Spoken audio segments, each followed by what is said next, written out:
বিশ্বের সবচেয়ে ধনী ১০ জন নারী, যারা কেবল তাদের সম্পদের জন্য নয় বরং ব্যবসা ও সমাজসেবায় অসাধারণ অবদানের জন্য বিখ্যাত। ২০২৫ সালে ফোর্বস তালিকা অনুযায়ী এই ১০ নারীর সম্মিলিত সম্পদের পরিমাণ প্রায় ৫০০ বিলিয়ন মার্কিন ডলার। প্রথম স্থানে রয়েছেন মার্কিন যুক্তরাষ্ট্রের অ্যালিস ওয়ালটন, যিনি ২০২৫ সালে প্রথমবারের মতো ১০০ বিলিয়ন ডলারের মাইলফলক অতিক্রম করেছেন।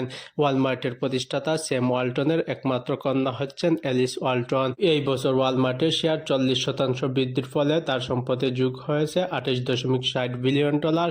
তবে ব্যবসার পাশাপাশি তিনি শিল্পকলায় ও বিশেষভাবে আগ্রহী। দ্বিতীয় অবস্থানে রয়েছেন ফ্রান্সের ফ্রাঁসোয়াজ বেটেনকোর্ট, যার সম্পদের পরিমাণ ৯৮ বিলিয়ন মার্কিন ডলার, যিনি বিশ্ববিখ্যাত প্রসাধনী ব্র্যান্ড লরিয়ালের উত্তরাধিকারী।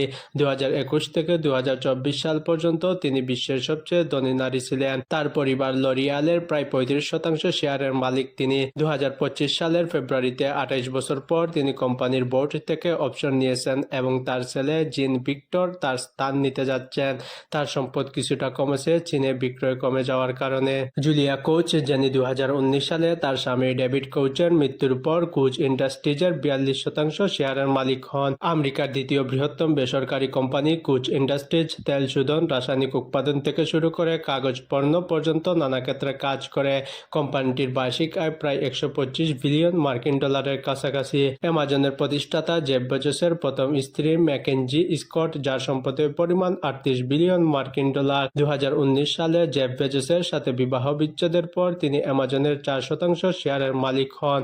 তবে সম্পদ ধরে রাখার চেয়ে দান করতে অনেকটা তিনি পছন্দ করেন। সামাজিক ন্যায় বিচার ও সমতার জন্য কাজ করা সংগঠনগুলিতে তিনি বিলিয়ন বিলিয়ন ডলার দান করে যাচ্ছেন, যা ধনী ব্যক্তিদের জন্য দাতব্যের ক্ষেত্রে নতুন মাত্রা যোগ করতেছে। পঞ্চম স্থানে রয়েছেন জ্যাকলিন মার্স, যিনি বিশ্ববিখ্যাত ক্যান্ডি কোম্পানি মার্স ইনকর্পোরেটেড এর ৩০% শেয়ারের মালিক। M&M, স্মিকার্স ও স্কিটেলসের মতো জনপ্রিয় ব্র্যান্ডের পিছনে রয়েছে এই কোম্পানি। তিনি প্রায় ২ দশক ধরে পারিবারিক ব্যবসায় কাজ করতেছেন এবং বোর্ড অব ডিরেক্টরের দায়িত্ব পালন করতেছেন। তিনি শিক্ষা, পরিবেশ সংরক্ষণ ও শিল্পকলা দাতব্য কাজের জন্য পরিচিত।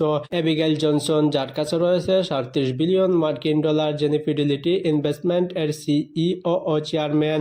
২০২৬ সালে তার দাদার প্রতিষ্ঠিত এই কোম্পানির প্রায় ২৮.৭% মালিক হন তিনি। হার্ভার্ড থেকে MBA করার পর ১৯৮৮ সালে তিনি ফিডেলিটিতে যোগ দেন এবং ২০১৪ সালে কোম্পানির সিইও হন। ভারতের সবচেয়ে ধনী নারী সাবিত্রী জিন্দাল, যার সম্পদের পরিমাণ ৩৮ বিলিয়ন মার্কিন ডলার।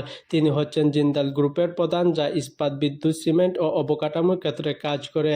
২০০৫ সালে তার স্বামী ওম প্রকাশ জিন্দাল হেলিকপ্টার দুর্ঘটনায় মারা গেলে তিনি এই বিশাল ব্যবসা সাম্রাজ্যের দায়িত্ব নেন। তার ৯ সন্তানের মধ্যে ৪ জন বর্তমানে ব্যবসা পরিচালনায় সক্রিয় ভূমিকা পালন করতেছেন। রাফায়েল আভেন্তো হচ্ছেন মেডিটেরিয়াল শিপিং কোম্পানির ৫০% শেয়ারের মালিক। তিনি সুইজারল্যান্ডের ব্যবসায়ী ও নাগরিক। ২০২৪ সালের মে মাসে মৃত্যুবরণ করা কিংবদন্তি বিনিয়োগকারী জিম সিমসের বিধবা মেরিলিন সিমস এখন সিমস ফাউন্ডেশনকে নিয়ন্ত্রণ করতেছেন, যা বৈজ্ঞানিক গবেষণা ও শিক্ষায় সহায়তা করে। তিনি কুড স্প্রিং হার্বাল ল্যাবরেটরি ও ইস্ট হার্লেম স্কলার একাডেমি সহ বিভিন্ন প্রতিষ্ঠানের বোর্ড সদস্য এবং দাতব্য কাজে নিবেদিত।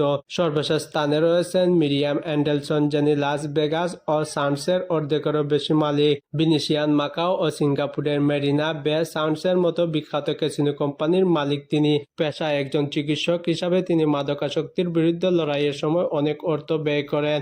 তার প্রয়াত স্বামী শেলডন এডেনসন ১৮৮৯ সালে কোম্পানিটি প্রতিষ্ঠা করেন।